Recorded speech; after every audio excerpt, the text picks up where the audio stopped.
বাংলাদেশের বেশিরভাগ জনগণই চায় যে এই কোটা প্রথা বাতিল করা হোক। তো বেশিরভাগ জনগণ চায় মানে এটাকে গণতন্ত্র বলা হয়। যারা গণতন্ত্র বিশ্বাস করে তাদের উচিত যে জনগণের মতামতকে সম্মান জানিয়ে অধিকাংশের মতামতকে গ্রহণ করা এবং কোটা প্রথা বাতিল করা। তো যারা বলে যে আমরা গণতান্ত্রিক, এই কথা বলার পর যদি জনগণের এই মতামতকে তারা সম্মান না করে, শ্রদ্ধা না করে, তাহলে বোঝা যায় যে আসলে এটা গণতান্ত্রিক কোনো প্রতিষ্ঠিত কোনো কেউ না। এজন্য আমাদের জোর দাবি হচ্ছে গণতন্ত্রকে যদি আপনারা সমর্থন করে থাকেন তাহলে অবশ্যই এই কোটা প্রথাকে বাতিল করতে হবে।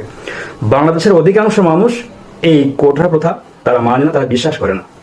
এই জন্য কোটা প্রথার বিরুদ্ধে যে আন্দোলন শুরু হয়েছে, এই আন্দোলন চলুক এবং এর বাস্তবায়ন যেন আমরা দেখতে পারি। আল্লাহ পাক সেই তৌফিক দান করুক। যারা যোগ্য তাদেরকে চাকরি